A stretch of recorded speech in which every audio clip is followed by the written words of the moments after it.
नमस्कार दोस्तों, hello guys, कैसे हो? पहचाने मुझे? मैं हूँ आपका दोस्त प्रसाद और स्वागत करता हूँ आपके मेरे चैनल पे जिसका नाम है पीएम गुरु। पिछले वीडियो में हमने बात की थी स्ट्रक्चर की, यानी कैसे हम स्ट्रक्चर को डिक्लेयर करते हैं, कैसे हम स्ट्रक्चर वेरिएबल्स तैयार करते हैं, राइट। उन सब चीज़ों के बारे में हमने देखा था। आज के वीडियो में हम बात करने वाले हैं एरे ऑफ स्ट्रक्चर वेरिएबल की। अब इसकी ज़रूरत क्यों है वो हम आगे वीडियो में देखने वाले हैं। तो कोई भी टाइम वेस्ट न करते हुए चलते हैं वीडियो की तरफ। So let's begin.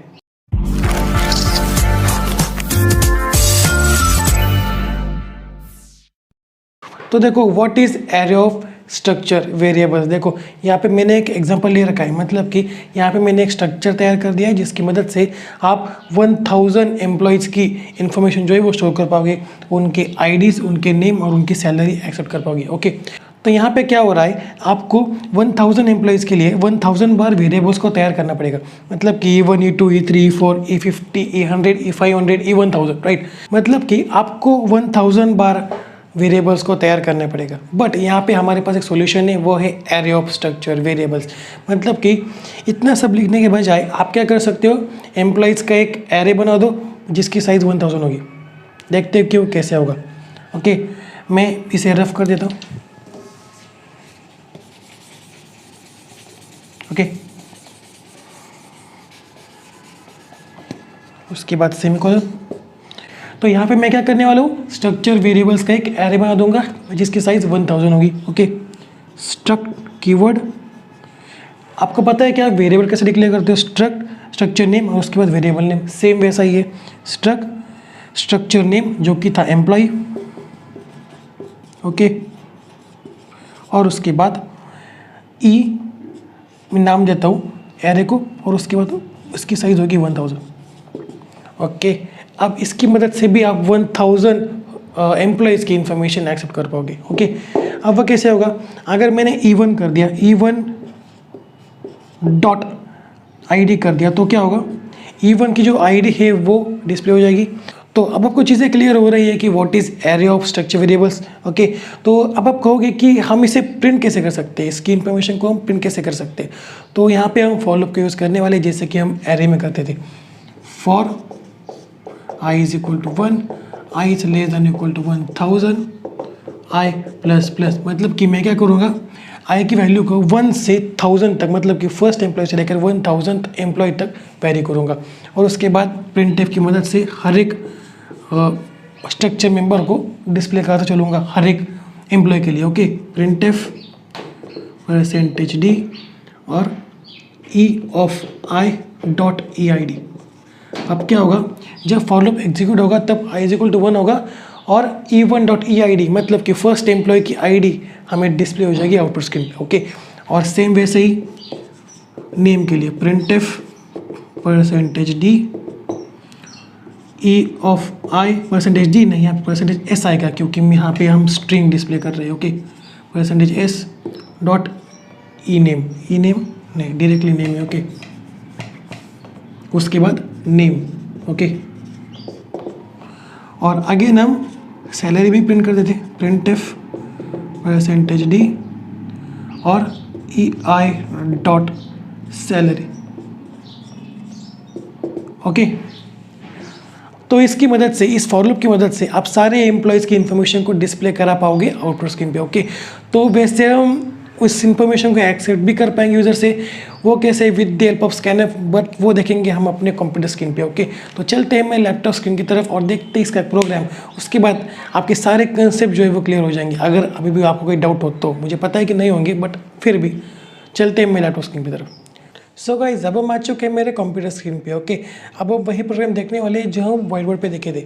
Okay, but वहाँ पे हमने 1000 एम्प्लॉयज़ की इंफॉर्मेशन स्टोर करी थी, बट यहाँ पे मैं सिर्फ 4 एम्प्लॉयज़ की करने वाला हूँ क्योंकि मुझे टाइम कम पड़ जाएगा, बहुत लंबी वीडियो बन जाएगी। ओके, तो हैश इंक्लूड वगैरह में सब चीज़ें मैंने पहले से डाल रखी है। अब हम चलते हैं स्ट्रक्चर की तरफ। स्ट्रक्चर पहले हम तैयार कर लेते हैं, उसके बाद हम आगे बढ़ेंगे। ओके, तो पहले स्ट्रक्ट कीवर्ड। ओके, उसके बाद स्ट्रक्चर नेम में देता हूँ एम्प्लॉय। ओके, और उसके बाद ओपनिंग कर्ली ब्रैकेट, उसके बाद इंटीजर eid कॉमा, उसके बाद कैरेक्टर नेम देता हूँ मैं। ओके, इसको साइज़ देता हूँ उसको साइज़ देता हूँ 20।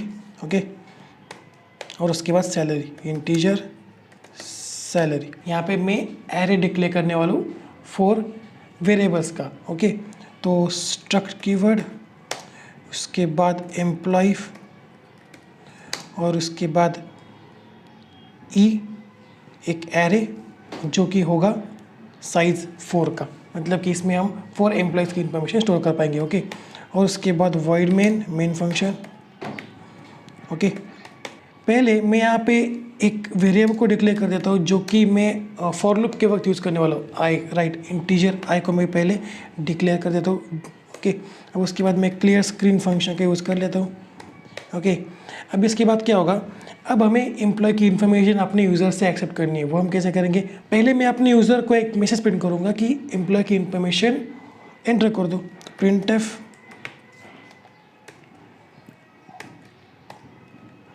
enter the info of employees। Okay, अब यहाँ पे मैं फॉर लूप की शुरुआत कर देता हूँ। For i is equal to 1, i is less than और इक्वल टू 4 और i प्लस प्लस। अब आप कहोगे कि एरे की इंडेक्स शुरुआत होती है 0 से। ओके, तो मैं i इज इक्वल टू 0 और i इज लेस देन 4 भी कर सकता हूँ, बट आपको कन्फ्यूजन हो जाएगी कि हम यहाँ पे 4 एम्प्लॉय ले रहे हैं 1 2 3 4, बट मैं 0 से स्टार्ट क्यों कर रहा। तो ओके, तो आप वैसा भी कर सकते हो कि 0 से स्टार्ट करके 3 तक वेरी कर सकते। उसके बाद इसके अंदर मैं स्कैनएफ का यूज़ करने वाला हूँ। स्कैनएफ की मदद से मैं इन्फॉर्मेशन को एक्सेप्ट करता चलूँगा। ओके, स्कैनएफ %d और and E of I dot I D, मतलब कि मैंने मतलब कि मैंने क्या किया, हर एम्प्लॉय के लिए आईडी अपने यूज़र से एक्सेप्ट कर ली। ओके, फॉर लूप वैरी होगा 1 से 4 तक और हर एम्प्लॉय के लिए ई आईडी वो एंटर करता चलेगा हमारे यूज़र। ओके, तो उसके बाद अगेन स्कैनएफ, यहाँ मैं %s का यूज़ करने वाला हूँ क्योंकि मुझे यहाँ पे नाम एक्सेप्ट करना है। ओके, नेम एक्सेप्ट करना है। तो उसके बाद comma and E of I dot name.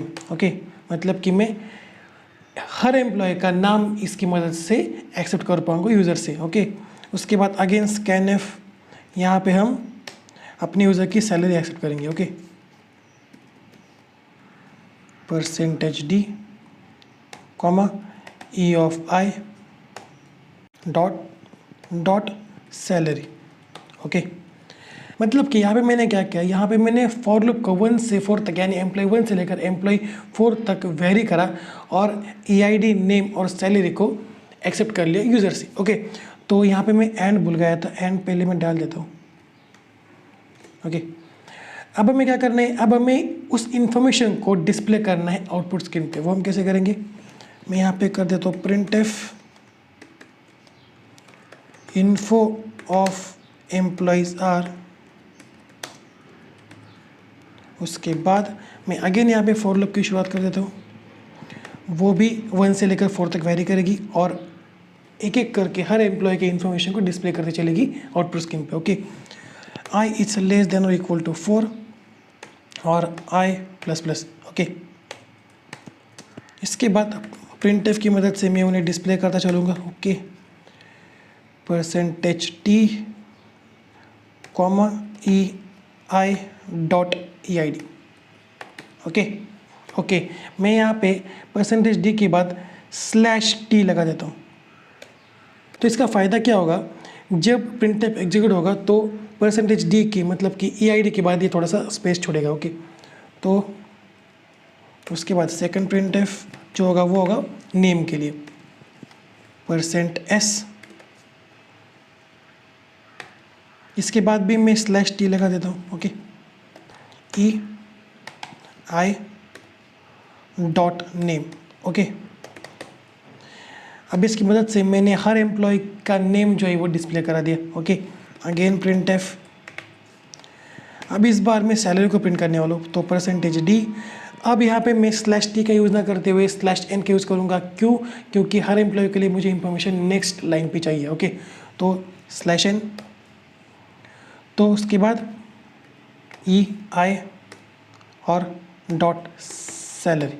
Okay, अब मैंने क्या करा, अब मैंने इस फॉर लूप की मदद से हर एक एम्प्लॉय की हर एक इन्फॉर्मेशन डिस्प्ले करा दिया आउटपुट स्क्रीन पे। ओके, तो उसके बाद गेट CH और आखिरी करली ब्रैकेट। अब मैं इसे सेव कर लेता हूँ,